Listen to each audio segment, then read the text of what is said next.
Hi everyone, and welcome back to Saving Christmas series. Now we're continuing to work on our boss, and we're going to add a few more mechanics to him. So the first mechanic we're going to add is, so when he hits 50% health, he'll start spawning in loads of goblins, and you have to fight off the goblins before he respawns. So we'll call this phase 4. Now to do this, we're going to go into our Frosty actor, and in here we're going to the event graph. And we're going to set up a enter phase 4 node. So we're going to go custom event, enter phase 4. Okay, this is only going to happen once, so I don't have to worry about looping it back onto the other ones. And let's enter phase 4. We're going to do an animation to despawn Frosty. So we're going to copy that one down here. And when he does that, we're then going to tell it to start spawning in loads of goblins. So to spawn in AI, you come out of here and do spawn AI from class. Now the AI from class here, we're going to choose the pawn, which is Goblin, choose the behavior tree, Goblin BT, and then there's location. Now the location we're going to do is we're going to get random point in navigable radius, and the origin for this is going to be the Frosty's location, so get actor location, and the radius of 1000. We're then going to take the random location it gets and increase the Z value of it, so it goes high up in the air, so it drops into the world. So I set that to 1000. Okay, and then I'll plug that into location. Hit compile, and we're kind of done there. The next trick is then to go into the Goblin, because we have to fix a few things on the Goblin for him to work in this manner. So first thing we're going to do is, rather than use, not Goblin AI, rather than use begin play, we're going to use the possessed event. So event on possess, and that's going to go into there like so. Now the origin, at the moment, is set as soon as it is possessed or spawned into the world, which is not exactly what I want to happen here in this case. I want the origin to be set as soon as he's spawned in the world, but is on the floor. Okay, so the origin is set towards the floor.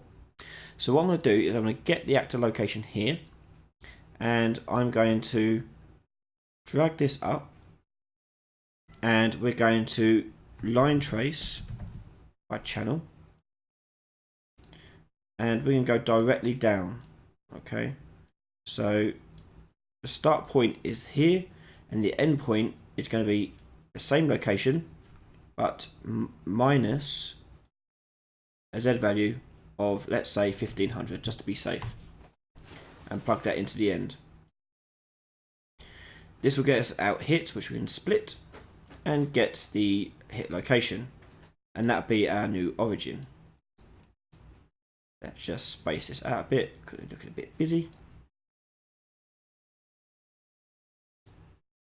like so. So now our origin has been hit and traced to the floor. I'll change the trace channel actually to camera and click compile. Okay, so let's see how that works. Oh, I've actually got to tell it to actually spawn it. So let's go back to Frosty. And we're going to put in a begin play for phase 4. Let's just delay it a little bit so we get to see it drop in. Let's do 3 seconds. Okay, so now play, and the Goblin will drop in, which it has, and it'll start walking about. Now the origin isn't working, so let's double check the line trace there. Make sure that is correct. Goblin.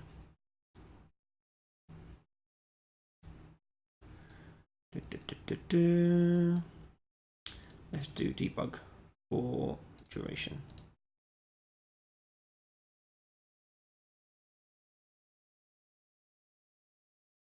So there's the line trace. I don't know why the origin part isn't working. Bear with me, I'm going to pause the recording until I figure this one out.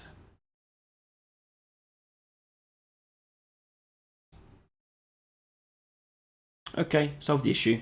The issue was that if we push play, you'll notice it.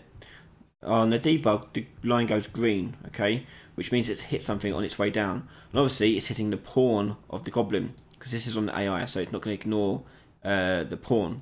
So to do that, we're going to use this actors to ignore pin here. So I'm just going to drag my get controlled pawn out and do a make array. And we're going to plug that into the actors to ignore.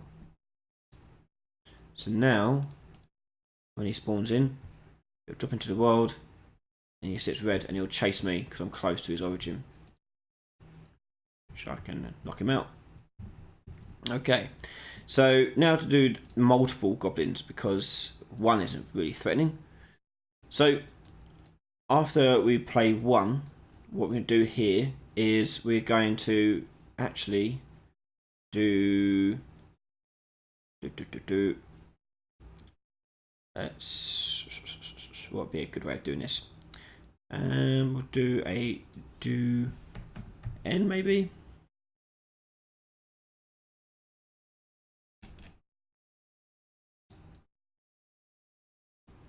No, I'll tell you what. We'll do this in a function.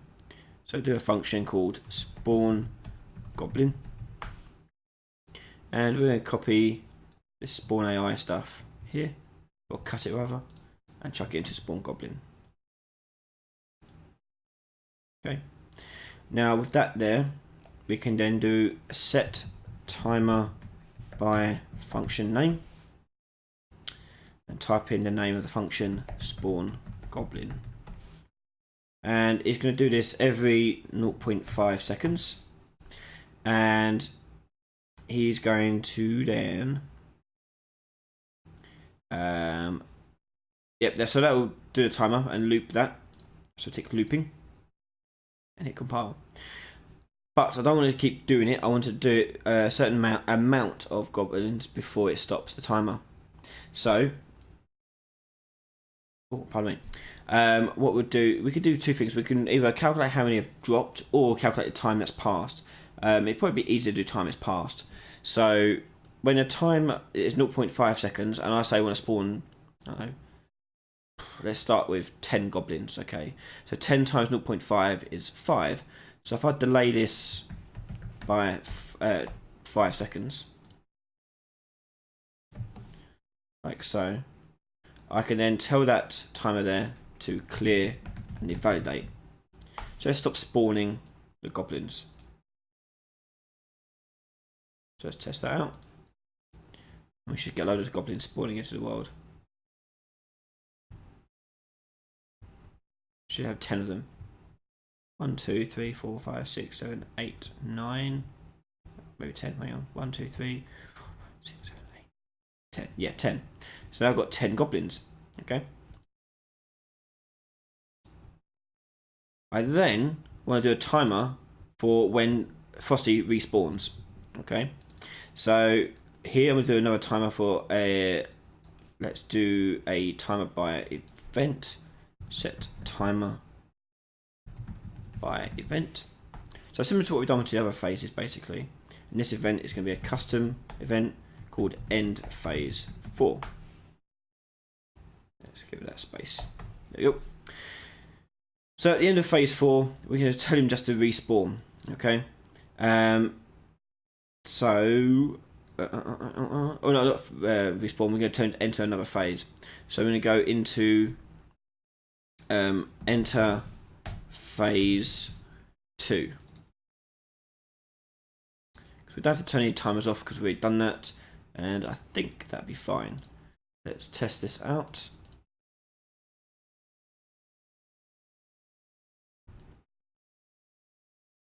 And away they go.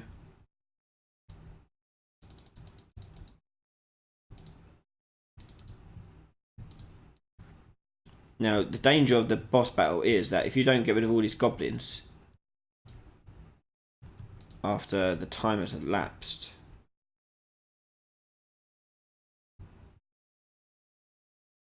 phase 2 will begin, and you now have to defeat goblins and Frosty. Although it doesn't look like he's spawning think 20 seconds has passed, hasn't it?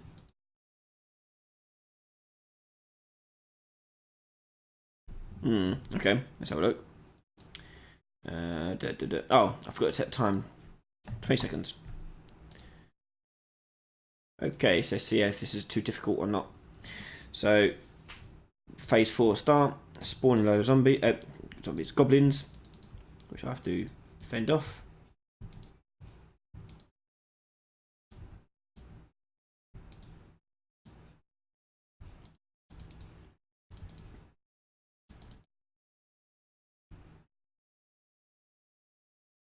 I feel like we might need some more goblins. Let's change that to 20 goblins. So let's find phase 4, and we'll do that after 10 seconds. So now there'll be 20 goblins spawning in. Then he goes, in they come.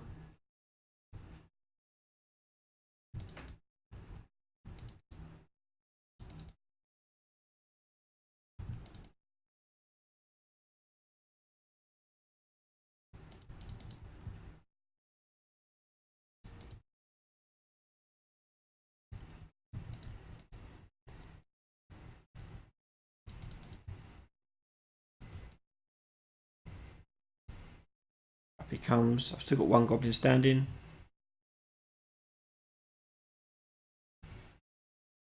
Who is then damaged by enemy snowball. So I don't really want to get them damaged by the enemy snowball. So let's have a look at that. And look at the snowball. So the snowball, we could doing this. Okay, when it applies damage to anything, it will destroy the actor, destroy the snowball and damage the actor. But I don't want to damage it unless the unless it's centered up through it. Now I've got that thrower node that I used, the pin variable, so I can use that and get thrower, and we'll do if thrower is not equal to, we choose center, or just get player character. Get player character. Put that into a branch.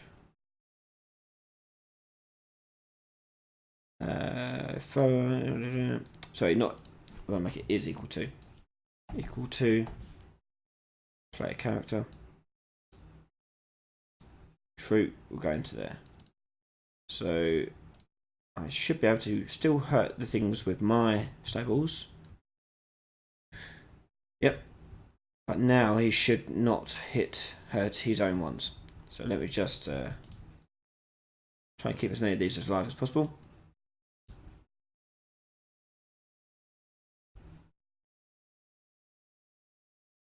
And see what Frosty does with his snowball attack.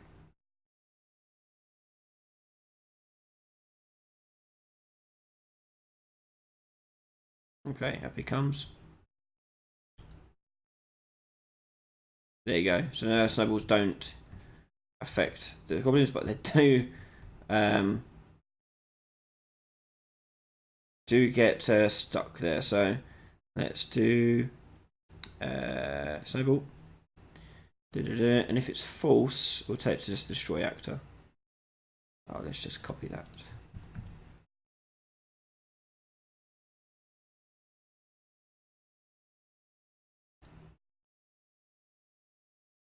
Oh, don't test it out. We know it'll work.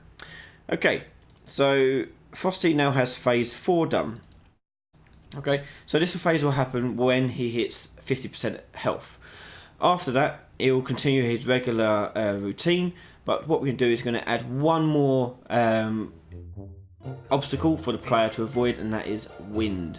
So we're going to make some snow effect, and then we're going to make it so it can react to wind that the enemy will set up and try and push the player off the ledge. If you want to watch that episode right now, head over to patreon.com/RyanAiley. Big shout out and thank you to all of my patrons for their support, and I can't wait to see what you guys think of what we've got next year. So thanks again for your support, and I'll see you all next time. Bye bye.